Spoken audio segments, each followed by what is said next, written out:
नमस्कार, स्वागत है आपका न्यूज़ लॉन्चर पे। मैं हूं अशोक वानखेड़े, लेकर आया हूं आपका अपना कार्यक्रम द एक्स-रे।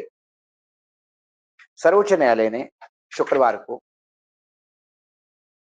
एक ऐसी बात कह दी जिससे पूरे भारतीय आज सर्वोच्च न्यायालय को सैल्यूट करना चाहते हैं।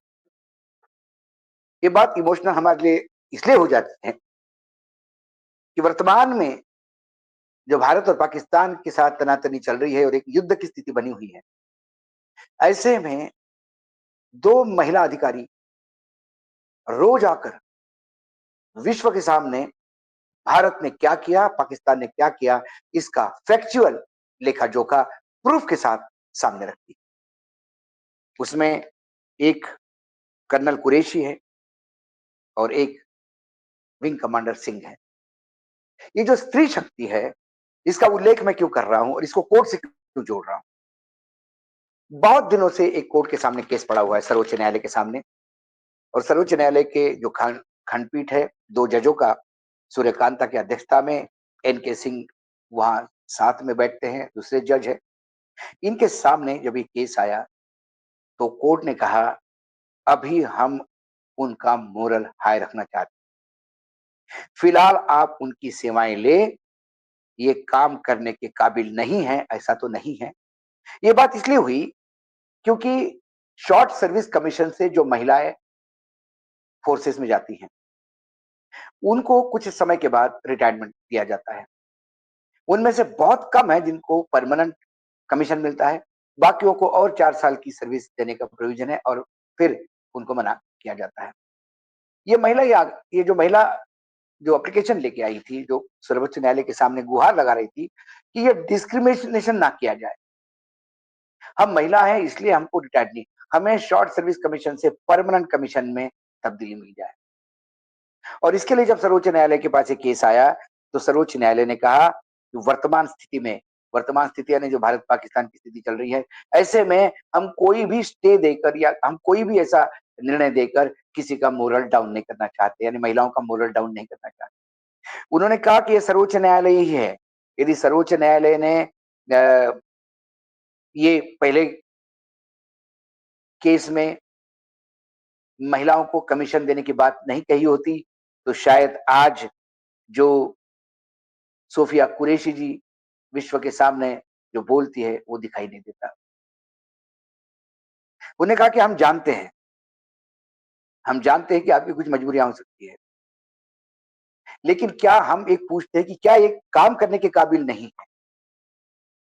सवाल ये है। इनको मात्र आप आपकी पॉलिसी सिस्टम है इसलिए आप अलग कर रहे हैं। यदि वो काम करने के लायक होगी, तो फिर उनकी सेवाएं क्यों नहीं लेते? तो जो हमारे एएसजी थे, additional solicitor general Aishwarya Bhati, उन्होंने कहा कि हर साल 600 से 700 अधिकारी रिक्रूट होते हैं, जिन्हें परमानेंट कमीशन मिलता है। बाकी जो है, उसमें से 250 को परमानेंट कमीशन मिलता है। बाकियों को ऑप्शन होता है कि आप छोड़ दें या 4 साल आप कंटिन्यू रखें। आर्मी का एक पिरामिड का स्ट्रक्चर है। हमारा एक सिस्टम है। हमारे पास 14 साल की सर्विस वाले लेफ्टिनेंट कर्नल और कर्नल बहुत हैं। हमें युवा अधिकारी चाहिए। हमें जब तक युवा अधिकारी नहीं होंगे, तो फौज युवा नहीं कहलाएगी। तो सूर्यकांत जी ने कहा कि आर्मी बेशक युवा होनी चाहिए। हम भी चाहते कि आर्मी में युवा लोग हों, लेकिन युवाओं के साथ-साथ एक्सपीरियंस्ड भी चाहिए।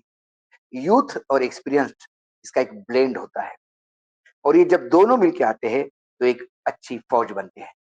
हम ये नहीं कहते कि युवा ऑफिसर इस काबिल नहीं होते, लेकिन उन्हें ट्रेन भी करना होता है, उन्हें ट्रेनिंग भी देनी होती है और सबसे ज़्यादा महत्वपूर्ण है कि मेंटल टेम्परामेंट एक सीनियरिटी के साथ आता है और वो मेंटल टेम्परामेंट ज़रूरी है भारतीय फौज के लिए।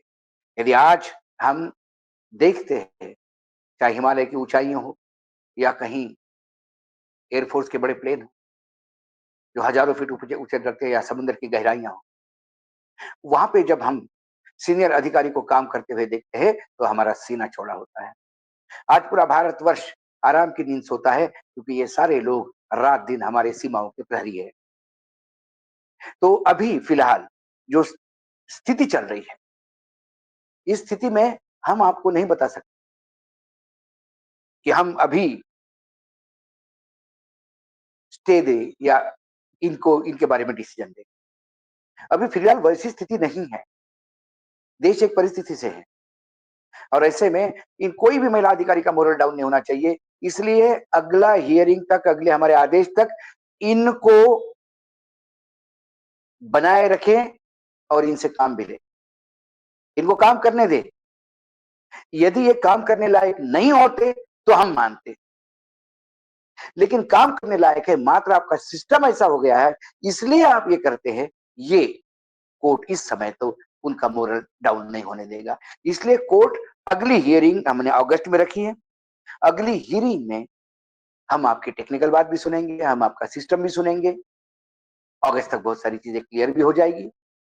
लेकिन कम से कम आज के डेट में हम किसी भी महिला अधिकारी को जो शॉर्ट सर्विस कमीशन में है, भले ही परमानेंट कमीशन नहीं मिला हो उनको, लेकिन उन्हें तुरंत फोर्स से निकालने का परमिशन नहीं देते। उनको बनाए रखिए और उनसे काम भी लीजिए क्योंकि वो सब काम करने वाले।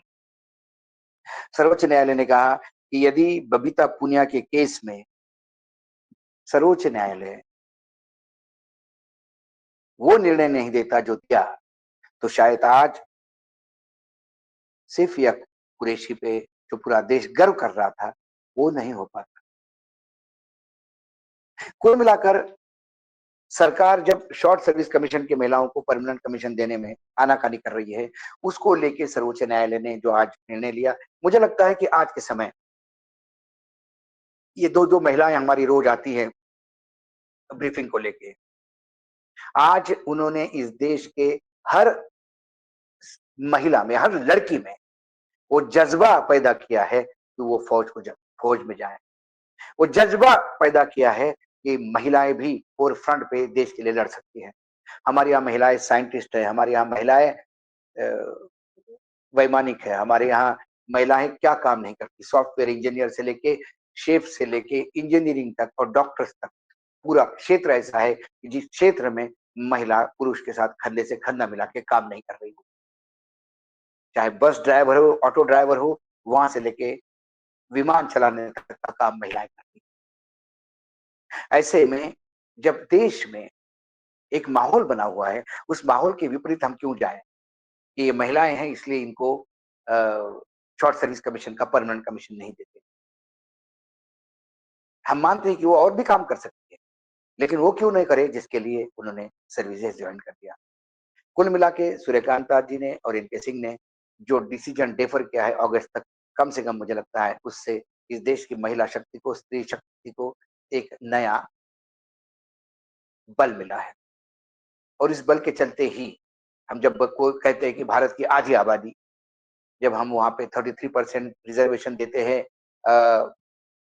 पार्लियामेंट में, जब महिला 33% रिजर्वेशन की हकदार है, महिला जब कैबिनेट सेक्रेटरी हो सकती है, चीफ सेक्रेटरी हो सकती है, वित्त मंत्री हो सकती है, पुलिस कमिश्नर हो सकती है, डीजी डीआईजी हो सकती है, और महिला जब वहां रिटायरमेंट तक काम कर सकती है, रिटायरमेंट तक हमारे यहाँ पॉलिटिशियन महिला जो महिला पॉलिटिक्स में है वो काम कर सकती है,